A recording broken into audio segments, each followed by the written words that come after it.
আজকে এই সাংবাদিক সম্মেলনে উপস্থিত আছেন প্রদেশ সভাপতি তথা রাজ্যসভার মাননীয় সাংসদ শ্রী রাজীব ভট্টাচার্য মহোদয়, উপস্থিত আছেন প্রদেশ সহসভাপতি শ্রী শুভ ভৌমিক মহোদয়, বিমল চাকমা মহোদয় এবং তাপস ভট্টাচার্য মহোদয় এবং সুশ্রী পাপিয়া দত্ত মহোদয়, উপস্থিত আছেন প্রদেশ সাধারণ সম্পাদক শ্রী অমিত রক্ষিত মহোদয় এবং বিপিন দেববর্মা মহোদয়। আজকের এই সাংবাদিক সম্মেলনে প্রথমে আপনাদের সম্বোধন করবেন প্রদেশ সভাপতি তথা রাজ্যসভার মাননীয় সাংসদ শ্রী রাজীব ভট্টাচার্য মহোদয়। আমি ওনাকে অনুরোধ করছি আজকে সাংবাদিক সম্মেলনে আপনাদেরকে সম্বোধন করার জন্য। সর্বপ্রথমে আমার সাংবাদিক বন্ধুদের 2026 ইংরেজি নববর্ষের অনেক অনেক শুভেচ্ছা, অনেক অনেক অভিনন্দন জানাচ্ছি। তার পাশাপাশি ভারতীয় জনতা পার্টির পুরো টিম, আমার স্টেট কমিটির পুরো টিম এর পক্ষ থেকে আপনাদের মাধ্যমে সমস্ত রাজ্যবাসীকে 2026 ইংরেজি নববর্ষের অনেক অনেক শুভেচ্ছা, অনেক অনেক অভিনন্দন জানাচ্ছি। তার পাশাপাশি আমি এই 2026 সকলের সুস্বাস্থ্য, দীর্ঘায়ু কামনা করছি। আমরা যাতে সবাই মিলে আমাদের যে সংকল্প, আমাদের মুখ্যমন্ত্রী এবং আমাদের দেশের যশস্বী প্রধানমন্ত্রী নরেন্দ্র মোদীজি এক ভারত শ্রেষ্ঠ ভারত এবং এক ত্রিপুরা শ্রেষ্ঠ ত্রিপুরা গড়ার লক্ষ্যে সমস্ত জাতি, ধর্ম, বর্ণ নির্বিশেষে সকলের অংশীদারিত্ব যেরকম প্রয়োজন, তাই সকলে মিলে আমরা এই এক ভারত শ্রেষ্ঠ ভারত এবং এক ত্রিপুরা শ্রেষ্ঠ ত্রিপুরা গড়ার লক্ষ্যে আমরা সবাই যাতে মিলিতভাবে কাজ করতে পারি, সেটা আমি ঈশ্বরের কাছে প্রার্থনা রাখছি। আজকে আমরা এই নতুন বছর 2026-এ আমরা নতুন শুরুয়াত, আমরা আজকে থেকে নববর্ষের সূচনা হয়েছে 2026। এই 2026-এ আমাদের দেশের যশস্বী প্রধানমন্ত্রী নরেন্দ্র মোদীজির যেরকম বিকশিত ভারত সংকল্প যাত্রা এগিয়ে যাচ্ছেন, ঠিক পাশাপাশি আমাদের এই ত্রিপুরা রাজ্যেও আমাদের শ্রদ্ধেয় আমাদের যিনি মুখ্যমন্ত্রী প্রফেসর ডক্টর মানিক সাহাজির নেতৃত্বে এই ডাবল ইঞ্জিনের সরকার জনকল্যাণমুখী কর্মসূচি বাস্তবায়নের লক্ষ্যে সমাজের অন্তিম ব্যক্তি পর্যন্ত সমস্ত সরকারি সুযোগ সুবিধা যাতে পৌঁছে দেওয়া যায় তার নির্লস প্রয়াস করছে। 2025 আমাদের যেরকম আমাদের এই ডাবল ইঞ্জিনের সরকারের কল্যাণে গরিব মেহনতি মানুষ বলুন, শ্রমজীবী মানুষ বলুন, মহিলা বলুন, যুবক বলুন, জনজাতি বলুন, সকল কৃষক বলুন, সকল অংশের মানুষের জন্য যে জনকল্যাণমুখী কর্মসূচিগুলি বাস্তবায়ন হচ্ছে, আগামী 2026-এ আরো বেশি করে এই জনকল্যাণমুখী কর্মসূচি বাস্তবায়নের জন্য আমাদের এই ডাবল ইঞ্জিনের সরকার কাজ করবে। আমি ছোট্ট করে, যেহেতু আজকে আমরা শুভেচ্ছা বিনিময়ের জন্য আমরা এখানে সমবেত হয়েছি, কাজেই ছোট্ট করে আমি দুই একটা কথা আপনাদের সামনে তুলে ধরবো। আজকে কোনো আমি পলিটিক্যাল এজেন্ডা নিয়ে আমি আপনাদের সামনে তুলে ধরবো না, কারণ যেহেতু এটা একটা আনন্দ মুহূর্ত, উৎসব, কাজে আমরা পুরো টিম আমরা এখানে বসেছি শুধু রাজ্যবাসীকে শুভেচ্ছা জানানোর জন্য। আপনারা জানেন যে ইতিমধ্যে আমাদের কেন্দ্রীয় সরকার আমাদের উইন্টার সেশন 2025 আমাদের সেখানে এই ভারতবর্ষের এত বড় গণতন্ত্রের যে স্তম্ভ, গণতন্ত্রের পীঠস্থান, সেই পার্লামেন্টে আমাদের টোটাল 8টা বিল সেখানে নিয়ে আসা হয়েছিল। যেমন সবকা বীমা সবকা রক্ষা, যে ইন্স্যুরেন্স ল অ্যামেন্ডমেন্ট, সেটা 2025 সেটা নিয়ে আসা হয়েছিল। এবং এরকম ভাবে বিভিন্ন প্রায় 8টা আপনাদের কাছে আমরা প্রেস রিলিজের মাধ্যমে সেগুলি দিয়ে দেব। Health security, national security case bill 2025 সেটাও নিয়ে আসা হয়েছিল। সেন্ট্রাল এক্সাইজ, তো এটাও নিয়ে আসা হয়েছিল। এবং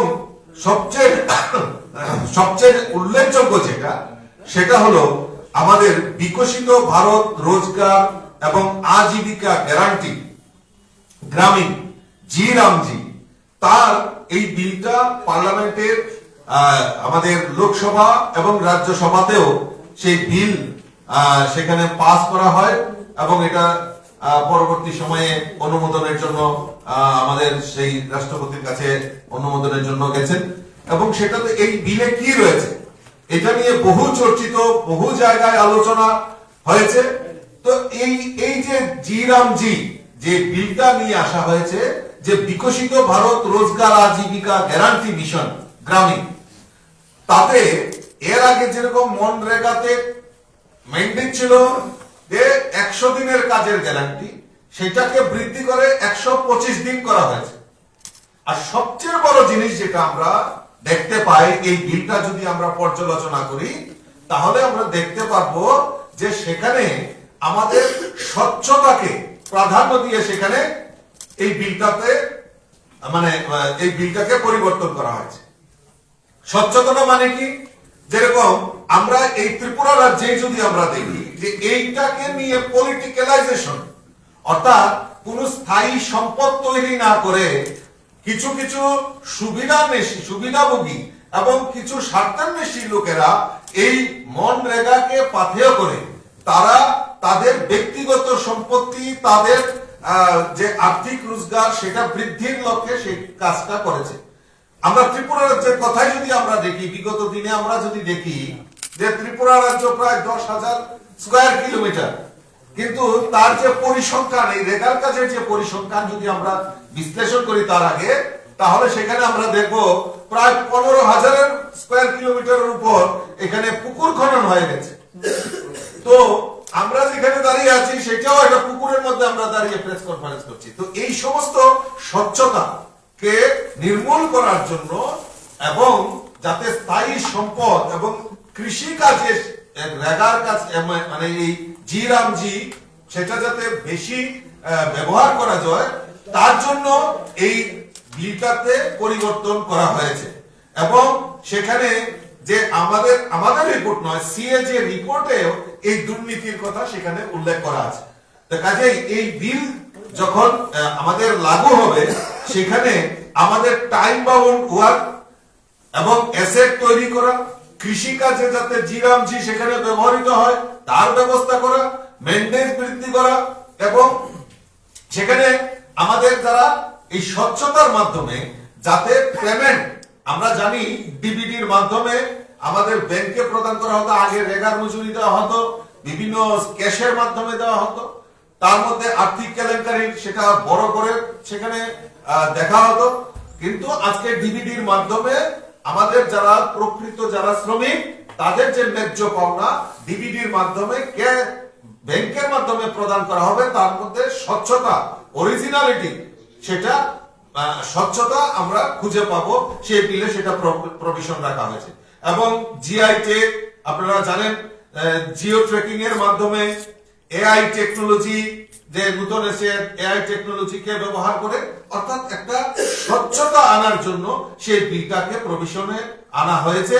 এবং আমার দৃঢ় বিশ্বাস যে বিগত দিনে যেই মনরেগার যে দুর্নীতি, মনরেগার উপর যে মানুষের অস্বচ্ছতা ছিল, সেটাকে স্বচ্ছতা এবং প্রকৃত যাতে আমাদের স্বচ্ছতা বজায় থাকে সেই দিকে সবচেয়ে বেশি নজর দেওয়া হয়েছে।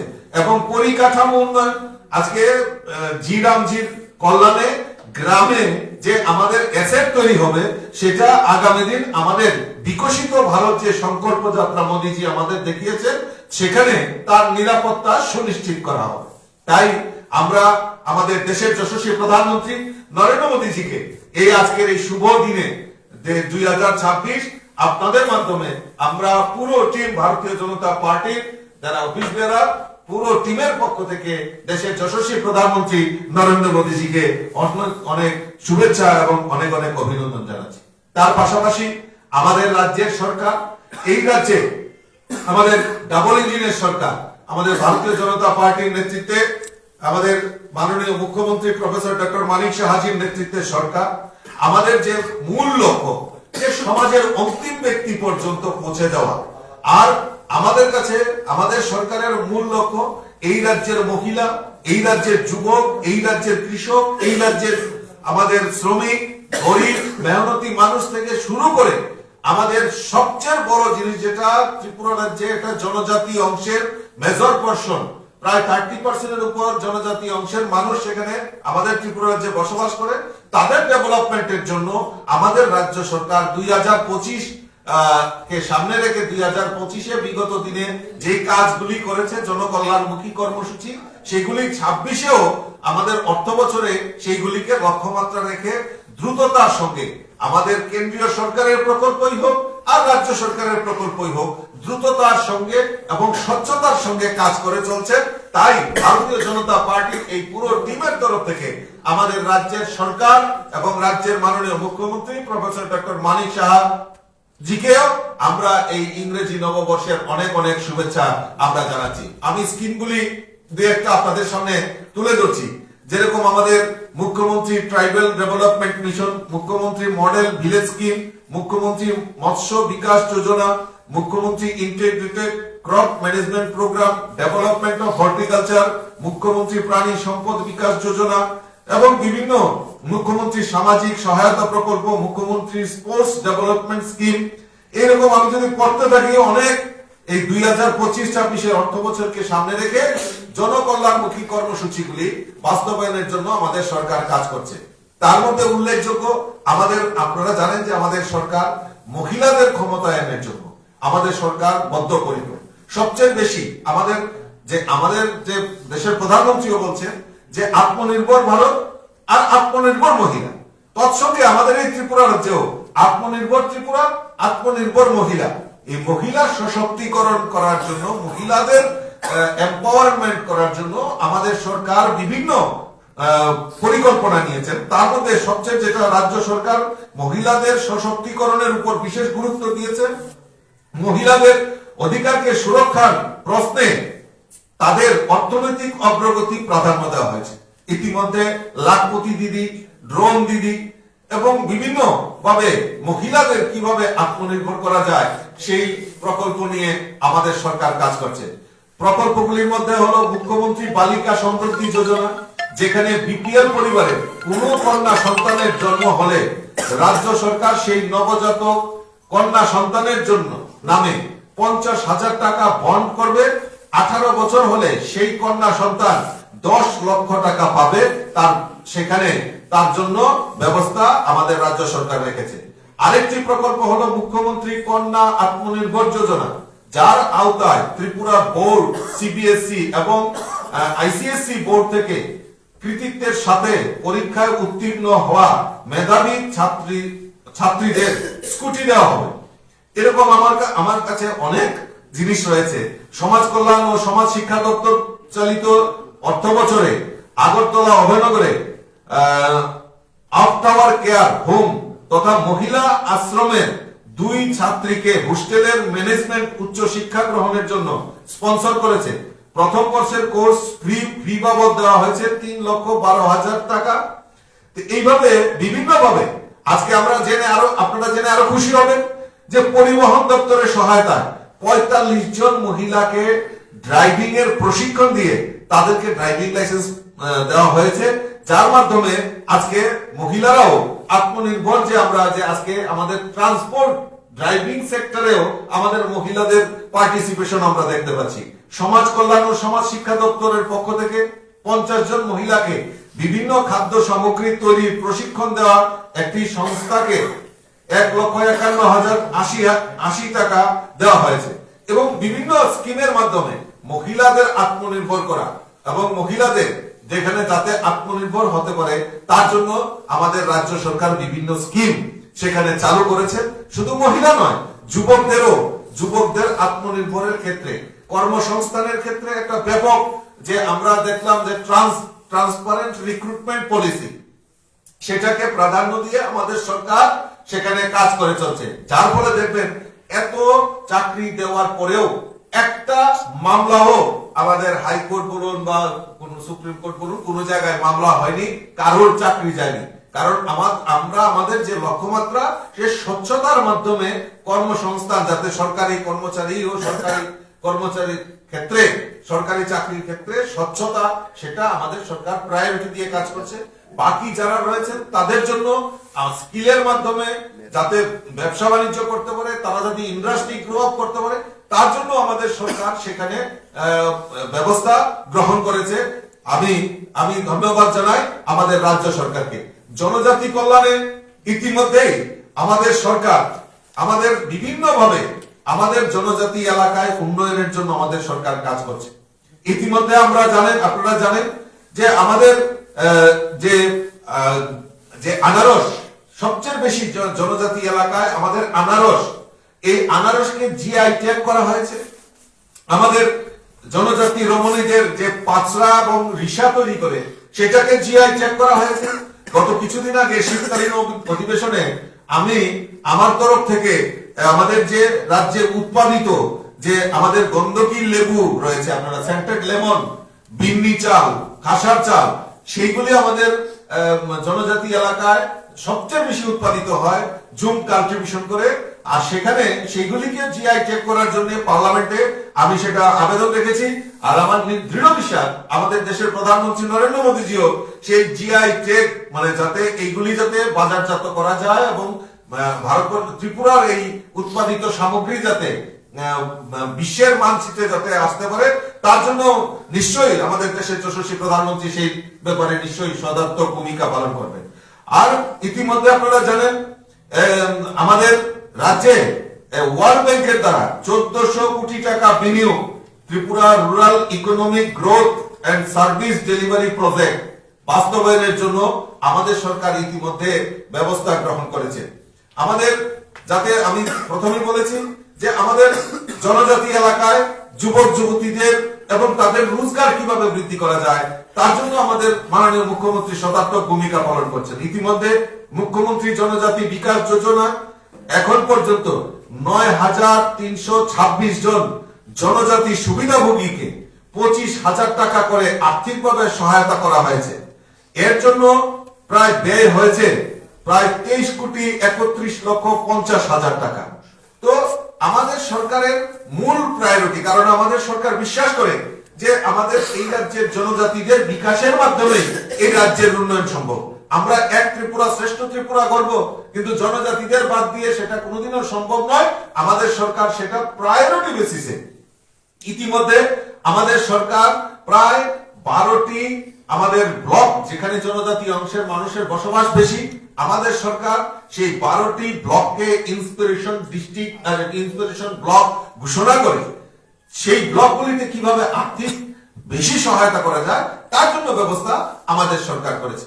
আপনারা জানেন যে আমাদের এই রাজ্যে জনজাতিদের শিক্ষার আলো থেকে যাতে পিছিয়ে রাখা যায় তার একটা প্রয়াস দীর্ঘদিন ধরে হয়েছে, কিন্তু আমাদের সরকার চায় এই রাজ্যের জনজাতি অংশের মানুষ যাতে শিক্ষায় সবচেয়ে বেশি প্রায়োরিটি পায় এবং আগামী দিন এই ত্রিপুরা এক ত্রিপুরা শ্রেষ্ঠ ত্রিপুরা গড়ার ক্ষেত্রে যাতে জনজাতিদের অংশীদারিত্ব সবচেয়ে বেশি থাকে, তার জন্য এই শিক্ষার আলোকে আরো বেশি প্রসারিত করার জন্য ইতিমধ্যে আমাদের রাজ্যের সরকার আমাদের রাজ্যের 3টি ডিগ্রি কলেজে হোস্টেল চালু করার ব্যবস্থা গ্রহণ করেছে। তার মধ্যে আমাদের উমেন্স কলেজ আগরতলাতে যেটা রয়েছে সেখানে আমাদের হোস্টেল নির্মাণ করা, আম্বেদকর কলেজ ফটিকরায় সেখানে হোস্টেল নির্মাণ করা, গন্ডাছড়া যে সরকারি কলেজ রয়েছে সেখানে হোস্টেল নির্মাণ করা, আর সবচেয়ে বড় যেটা জনজাতিদের হোস্টেলের যে স্টাইপেন্ড ছিল সেটাকে বৃদ্ধি করা, আর সবচেয়ে বড় জিনিস যেটা যে জনজাতি এলাকায় Eklavya model school residential school এখন পর্যন্ত আমাদের এই ত্রিপুরা রাজ্যে কেউ চিন্তা ভাবনা করতে পারে, যেটা চারটা ছিল, আজকে মোদীজি এবং আমাদের মাননীয় মুখ্যমন্ত্রী সব ইচ্ছায় প্রায় 21টি একলব্য বিদ্যালয় আমাদের ত্রিপুরা রাজ্যে চালু হয়েছে, যার ফলে আমাদের রাজ্যের জনজাতি যারা ছাত্র ছাত্রী যারা হোস্টেলে থেকে বিনা পয়সা সেখানে পড়াশোনা করতে পারে, এটা আমাদের কাছে গর্বের বিষয়। শুধু একলব্য বিদ্যালয় নয়, বিভিন্ন জায়গায় জনজাতি এলাকায় বিদ্যাজ্যোতি প্রকল্পই বলুন বা পিএমসি বলুন, ইংরেজি মাধ্যমে যাতে আমাদের জনজাতি ছেলে মেয়েরা পড়াশোনা করতে পারে তার ব্যবস্থা আমাদের সরকার, আমাদের এই ডাবল ইঞ্জিনের সরকার করেছে। তার জন্য আমি আজকের এই শুভ দিনে আমাদের সরকারকে এবং আমাদের মাননীয় মুখ্যমন্ত্রীকে অসংখ্য ধন্যবাদ জানাচ্ছি। আপনারা জেনে আরো খুশি হবেন যে প্রাথমিক শিক্ষা, এই শিক্ষা আমাদের সবচেয়ে বড় জিনিস, যে প্রাথমিক শিক্ষার জন্য আমাদের সরকার ইতিমধ্যে জনজাতি এলাকায় নতুন করে 226টি অঙ্গনারী কেন্দ্র চালু করার লক্ষ্যমাত্রা নেওয়া হয়েছে। ইতিমধ্যে 141টি অঙ্গনারী কেন্দ্র ইতিমধ্যে চালু হয়ে গেছে। বাকি মার্চ মাসের মধ্যে বাকি যে কাজগুলি বাকি যে রয়েছে সেগুলি মার্চ মাসের মধ্যে সেখানে করা সম্ভব হবে। আপনারা জেনে খুশি হবেন যে 44,865টি পরিবারে পানীয় জল পৌঁছে দেওয়া, সংযোগ দেওয়ার লক্ষ্যমাত্রা আমাদের সরকার নিয়েছিল। ইতিমধ্যে 38,014টি পরিবারকে ইতিমধ্যে কানেক্টিভিটি জলের আমাদের প্রধানমন্ত্রীর যে স্বপ্ন হর ঘর নল, তার লক্ষ্যমাত্রাতে প্রায় 38,000 এখন পর্যন্ত 38,000 পরিবারকে পৌঁছে দেওয়ার ব্যবস্থা আমাদের সরকার, ডাবল ইঞ্জিনের সরকার করেছে। আপনারা জেনে খুশি হবেন যে আমাদের জনজাতি এলাকায়, এসটি এলাকায় আমরা দেখি অনেক সময় মোবাইল পরিষেবা অনেকটা বিপর্যস্ত হয়, যার জন্য আমাদের সরকার, এই ডাবল ইঞ্জিনের সরকার 10টি মোবাইল টাওয়ার নতুন করে জনজাতি এলাকায় স্থাপনের জন্য আমাদের সরকার সেখানে ব্যবস্থা, আমাদের রাজ্য সরকার সেখানে ব্যবস্থা করেছে। আমি যদি বলতে থাকি তাহলে অনেকগুলি সময় চলে যাবে, কাজে আমি ছোট্ট করেই আমি রাখলাম যে আরো অনেক কিছু যাতে জনজাতি এলাকায় উন্নয়নের জন্য আমাদের সরকার ইতিমধ্যে 3,000 কোটি টাকার উপর বাজেটে প্রভিশন রেখেছে, যেগুলি শিক্ষা, পরিকাঠামো উন্নয়ন, রাস্তাঘাট, সেচের ব্যবস্থা, পানীয় জল, স্বাস্থ্য এবং আমাদের জনজাতি এলাকায় কৃষ্টি সংস্কৃতিকে তুলে ধরার জন্য আমাদের সেই ব্যবস্থা করা হয়েছে। আপনারা জানেন জনজাতি এলাকায় আজকে আমরা গর্বের সাথে বলতে পারি যে আমাদের 2019 থেকে 2024 পর্যন্ত আমাদের জনজাতি সম্প্রদায়ের এখন পর্যন্ত প্রায় 60 জনকে পদ্মশ্রী দেওয়া হয়েছে। এটা আমাদের কাছে ত্রিপুরাবাসী হিসাবে আমরা গর্ববোধ করতে পারি। জনজাতি যারা সমাজপতি রয়েছেন তাদের 2,000 টাকা সেখানে সামাজিক ভাতা ছিল, আমাদের সরকার মানে আমাদের মাননীয় মুখ্যমন্ত্রী সেখানে 2,000 টাকাকে বাড়িয়ে 5,000 টাকা এই যারা সাম্মানিক ভাতা পায় আমাদের সমাজপতি তাদেরকে দেওয়া হয়েছে। কাজেই এই বিভিন্ন প্রকল্পের মাধ্যমে 2025 যেরকম জনকল্যাণমুখী কর্মসূচি বাস্তবায়নের লক্ষ্যে আমাদের সরকার কাজ করছে, আগামী দিন 2026-এ আরো বড় প্রকল্প নিয়ে আমাদের সরকার এই রাজ্যের গরিব মেহনতি মানুষই বলুন, শ্রমজীবী মানুষ বলুন, মহিলা বলুন, যুবক বলুন, সমস্ত কৃষক বলুন, সমস্ত অংশের মানুষের জন্য আমাদের যে কেন্দ্রীয় সরকার এবং রাজ্য সরকারের পরিকল্পনাগুলি বাস্তবায়নের জন্য আমাদের সরকার নির্লস প্রয়াস কাজ করবে। আমি আবারও আপনাদের মাধ্যমে এবং আমার এই পুরো টিমের পক্ষ থেকে সমস্ত রাজ্যবাসীকে জানাই আন্তরিক অভিনন্দন এবং শুভেচ্ছা। নতুন বছরের অনেক অনেক শুভেচ্ছা এবং আপনাদের মাধ্যমে দেশের যশস্বী প্রধানমন্ত্রী নরেন্দ্র মোদীজি এবং আমাদের রাজ্যের মাননীয় মুখ্যমন্ত্রী প্রফেসর ডক্টর মানিক সাহা মহোদয়কে অনেক অনেক শুভেচ্ছা, অনেক অনেক অভিনন্দন জানাচ্ছি। নমস্কার। যেহেতু এটা আজকে বছরের প্রথম দিন, আপনি সবাইকে শুভেচ্ছা দিলেন। রাজ্যের কোনো রাজনীতি নিয়ে কথা বলেন, তো এখানে বিরোধীরাও আছে, তাদের উদ্দেশ্যে আজকে এখানে প্রথম দিনে কি বলবো, যারা নাকি বিভিন্ন সময় সরকারের সমালোচনা নিয়ে সবসময় মানুষকে বিভ্রান্ত করে, আপনারা যেটা অভিযোগ থাকে, আজকে এখান থেকে কি বলবো? আমি এখান থেকে একটাই কথা বলবো তাদেরকে, যারা বিরোধী দল রয়েছে তাদেরকেও এই ইংরেজি নববর্ষের 2026-এ এই আজকে আমরা প্রথম দিন দাঁড়িয়ে আছি 1 জানুয়ারি, আপনাদের মাধ্যমে সমস্ত বিরোধী দল, আমি তো রাজ্যবাসী বলেছি, আপনি আবার স্পেসিফিক উল্লেখ করে বলেছেন, কাজে আপনাদের মাধ্যমে যারা বিরোধী দল আমাদের অপপ্রচারই করুক না কেন, তাদেরকেও আমরা আমাদের এই পুরো টিমের পক্ষ থেকে আন্তরিক অভিনন্দন এবং শুভেচ্ছা জানাচ্ছি। আপনাদের জন্য একটি কলম আর ডায়েরি এটা আবার প্রয়োজন হয়।